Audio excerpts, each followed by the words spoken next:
bienvenue dans le podcast Devenir triathlète. Je suis Hermano, producteur de podcasts sportifs et tous les jours, en quelques minutes, avec mon compère Olivier de Scooter, on vous explique comment débuter, progresser et performer dans le triple effort. Aidez-nous à faire grandir la communauté en partageant ce podcast au plus grand nombre et en laissant une revue et une note sur Apple Podcast. Ça nous aide vraiment à progresser et à monter dans les classements. Allez, assez parlé, place à notre épisode du jour. Salut les sportifs, c'est Hermano et vous êtes dans le dernier épisode de la semaine du podcast Devenir triathlète. À mes côtés, mon compère co-animateur Olivier de Scooter. Salut Olivier. Salut Hermano. Et notre invitée de la semaine, Hélène Drouin, docteur Hélène Drouin, pardon. Salut Hélène. Salut. On a vu un petit peu ton parcours, ta découverte du sport qui finalement était le cheminement de toute ta vie depuis quasiment ta naissance. Ta découverte du triathlon qui s'inscrivait finalement dans une préparation beaucoup plus générale d'un défi fou qui était de gravir l'Everest. Tu l'as fait à 27 ans, tu viens à peine de redescendre, tu es dans l'attente de prendre ton avion pour rentrer en France depuis Katmandou. Hélène, maintenant que tu as pris un peu de recul après la redescente, quelles sont tes premières idées, tes premières sensations et puis quel va être pour toi ce retour à un semblant de vie normale? Quelles sont mes sensations? Mes sensations sont celles d'une satisfaction quand même d'avoir mené ce projet depuis plus d'1 an. C'était en tête depuis plus de 5 ans. Donc voilà, c'est plus le projet, je pense, est conséquent et plus on a cheminé. Pour moi, ça a été une expérience humaine extraordinaire puisque j'ai rencontré des athlètes de haut niveau, j'ai rencontré des chercheurs de haut niveau que je soutiens dans leur recherche médicale sur l'hépatite B. J'ai rencontré des gens de la presse, j'ai rencontré un coach mental, j'ai travaillé avec un guide et ici sur place, voilà, j'ai pu rencontrer, ça a été vraiment extraordinaire. La communauté de Sherpa, l'équipe qui était avec moi, qui était absolument incroyable, que j'admire énormément pour non seulement leurs compétences physiques, mais aussi leur connaissance de montagne, leur respect aussi pour leur montagne, la démarche qu'ils ont par rapport à la montagne. Donc voilà, ça a été ces gens-là que j'ai rencontrés, mes guides, les cuisiniers, les porteurs Sherpa, mais aussi je me suis fait amie avec les médecins du camp de base qui sont vraiment hyper sympas. Donc pour moi ça a été très riche sur non seulement sur le plan du sommet qui est vraiment pour moi c'est un bonus en fait d'avoir pu faire cette chance-là, que tout soit aligné et que j'ai pu faire le sommet, c'est super, mais pour moi ce qui compte c'est vraiment tout ce que j'ai vécu depuis plus d'1 an en fait et toutes les personnes surtout que j'ai rencontrées qui sont inspirantes et puis et qui me poussent aussi à continuer dans ma vie des choses un peu extraordinaires ou qui me donnent envie. Donc là c'est un peu... Je pense qu'on peut bien résumer ça en une phrase qui est peut-être assez classique, mais l'important c'est pas la destination finalement, c'est le voyage. Oui, c'est ça, c'est le cheminement et c'est ce qu'on en fait en fait, surtout. Alors justement, ce qu'on en fait, qu'est-ce que tu as l'intention d'en faire de cette ascension? Cette ascension pour moi c'est la première partie de mon projet, puisque la deuxième partie c'est de soutenir l'Institut national de recherche publique française de recherche sur l'hépatite B. En fait, j'ai eu la chance dans mon cursus médical de faire un stage de laboratoire dans une unité à Lyon qui est spécialisée sur l'hépatite B et qui travaille avec des équipes au niveau du monde pour faire développer de nouvelles molécules et améliorer la qualité de vie des patients qui sont atteints de cette maladie toute leur vie. Donc c'est une recherche que je soutiens puisqu'il y a beaucoup d'espoir, il y a des nouvelles thérapeutiques qui sont en cours d'essai dans des phases cliniques et qui permettraient d'ici 10 ans d'espérer non seulement guérir des patients de leur maladie chronique, prévenir justement du cancer du foie, mais surtout envisager d'éradiquer l'hépatite B. Donc là c'est le deuxième Everest si vous voulez. Eux, les chercheurs sont sur leur montagne qui est extraordinaire, qui est de croire en quelque chose un peu unique, de médicaments qui n'existent pas encore, de solutions qui n'existent pas encore, et ils les créent, ils les trouvent, et eux ils sont vraiment de manière analogue sur leur propre Everest, donc que j'ai envie de soutenir par une levée de donation. Quelle forme va prendre cette levée de fonds? Comment est-ce que tu comptes t'y prendre? Est-ce que cette ascension de l'Everest a justement aidé ou mis un pied à l'étrier à cette levée de fonds? Tout à fait, c'est exactement ça. C'est de faire du bruit, donc pour faire du bruit il faut avoir capté l'attention, donc je pense que j'essaie de communiquer avec la presse qui fait un travail vraiment remarquable pour faire diffuser et connaître ce double projet. Et cette visibilité permettrait de faire parler l'hépatite B et ensuite faire appel à la générosité des donateurs. Toi évidemment qui est médecin, c'est quelque chose avec lequel tu es très familière. Nous l'hépatite B on a déjà entendu. Maintenant, est-ce que tu peux peut-être préciser un petit peu de quoi est-ce qu'il s'agit et surtout ce que ça représente aujourd'hui dans le monde? Oui, tout à fait. Donc l'hépatite B, c'est une maladie liée à un virus et c'est une des principales maladies qui est responsable du cancer du foie. Donc dans tous les pays, ça affecte tous les pays. Au niveau mondial, c'est première cause de cancer du foie dans le monde. Il y a 250 millions de porteurs chroniques du virus. Les patients malheureusement sont atteints à vie de cette maladie. Ils n'arrivent pas à éliminer le virus. Donc il y a des traitements à de longue durée qui sont très très lourds et que donc dans les pays pauvres malheureusement ils n'ont pas les moyens financiers de permettre un traitement à vie pour cette maladie. Donc il y a près de 900 000 morts par an liés à ce virus et 250 millions de porteurs chroniques. Voilà, et en France et en Belgique et dans tous les pays d'Europe, les patients doivent endurer ce traitement à vie. Et donc l'objectif de cette levée de fonds pour toi, c'est justement d'apporter des fonds à la recherche pour pouvoir améliorer, comme tu le disais, non seulement la qualité de vie des patients, mais aussi aider à la recherche de nouvelles molécules pour pouvoir envisager un moyen de guérir les malades? C'est ça, envisager de guérir, c'est-à-dire d'éliminer le virus. C'est ça l'enjeu, c'est d'apporter une qualité de vie aux patients avec des traitements de courte durée qui permettraient de guérir de l'hépatite B. Sur la partie purement sportive, après avoir gravi l'Everest, comment est-ce qu'on se sent et est-ce qu'on est prête à repartir pour de nouveaux challenges? Oui.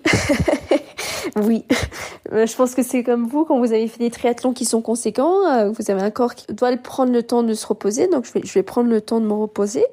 Mais effectivement, en fait, je pense que comme vous aussi triathlète, je pense que il y a cet émerveillement en fait de notre propre corps qui arrive à s'adapter à des épreuves physiques très exigeantes, et le corps s'adapte, le corps trouve des moyens de permettre de réaliser. Donc c'est vraiment fabuleux, et je pense qu'il faut profiter de ce corps qui peut nous faire vivre des expériences absolument extraordinaires. Et est-ce que justement tu as déjà en vue devant toi dans les prochains mois, les prochaines années, des objectifs particuliers? Alors pas forcément à nouveau un Everest, peut-être pas les 7 sommets, mais je sais pas, quelque chose de plus modeste, remonter sur Ironman. Est-ce que tu as déjà une vue sur une course en particulier, peut-être les championnats du monde à Hawaï si tu arrives à te qualifier? Est-ce que c'est des choses qui résonnent en toi? Alors moi j'ai beaucoup de passions dans ma vie. Il y a la médecine, le différents sports, mais il y a aussi la musique.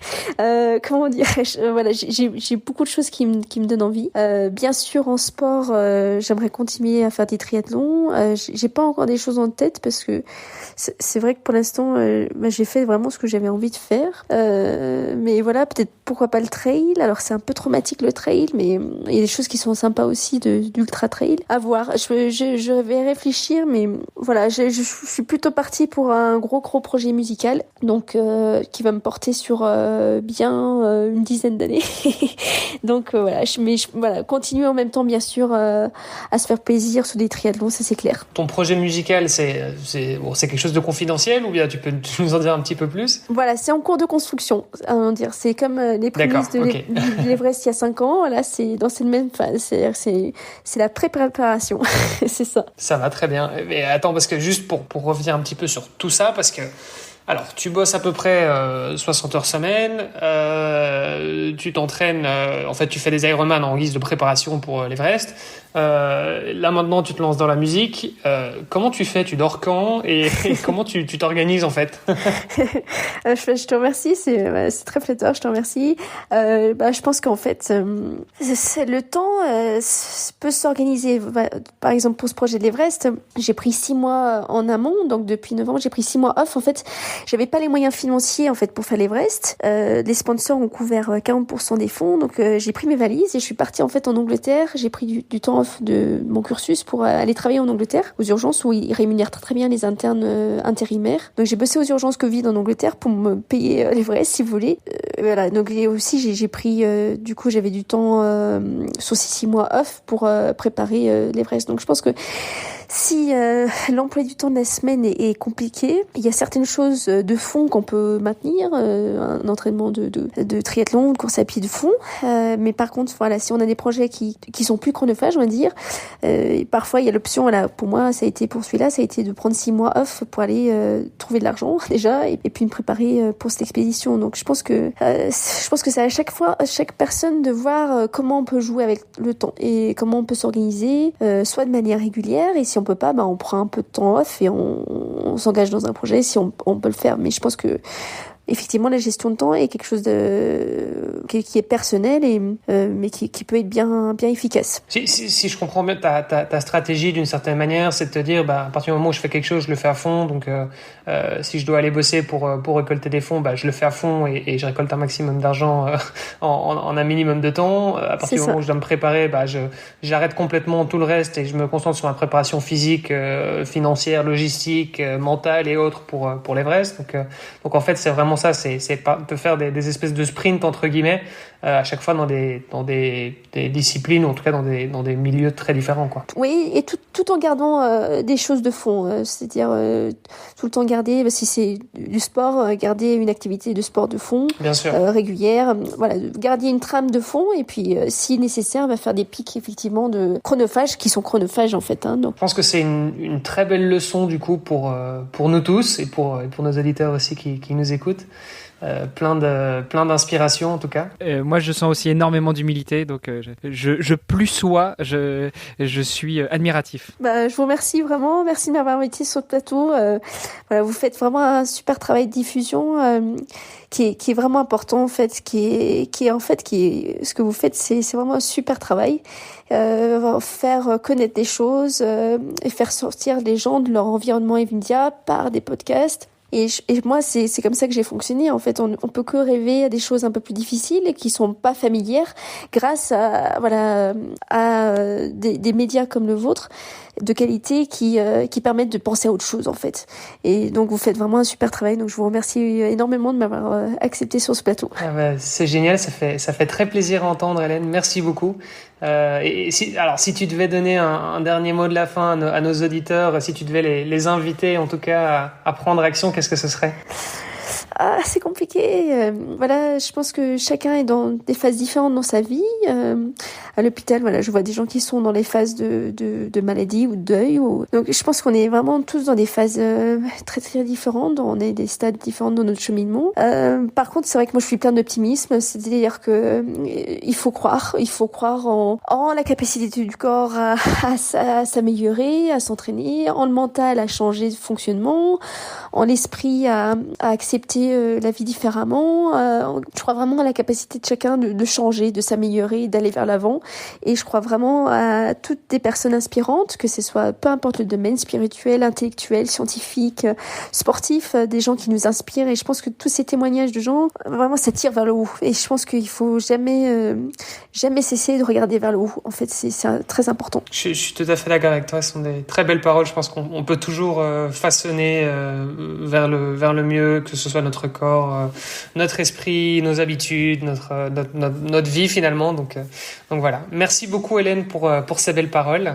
Je te souhaite un bon retour du coup en France et puis à très bientôt. Alors j'espère. Peut-être juste avant de te laisser partir, parce qu'il faut aussi rendre à César ce qui lui appartient. Si nos auditrices, nos auditeurs souhaitent en savoir un petit peu plus sur toi, souhaitent éventuellement rentrer en contact, souhaitent savoir un petit peu quel est le contenu que tu as créé, parce que tu en as parlé, tu as fait des interviews de sportifs de haut niveau, de chercheurs et autres. Où est-ce qu'on peut retrouver ça sur Internet ?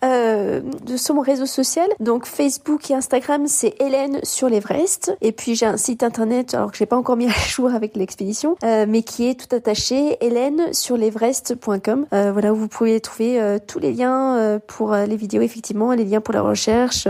Puis j'irai chercher du coup le lien de la fondation pour laquelle tu défends les intérêts, et on mettra tout ça dans les notes de l'épisode. Merci beaucoup Hélène d'avoir accepté notre invitation. On te souhaite effectivement une bonne continuation, et puis n'hésite pas à revenir vers nous pour ton prochain défi. On aime bien faire le suivi aussi avec les athlètes que l'on reçoit, et on se fera un plaisir de te recevoir à nouveau. Ça me fait très plaisir. Je vous remercie pour tout votre temps. Merci beaucoup. Merci, ciao ciao. Bon week-end. Bon week-end. vous avez apprécié cet épisode? Alors taguez ohana_tri sur Instagram et si ce n'est pas déjà fait, laissez un commentaire sur Apple Podcast.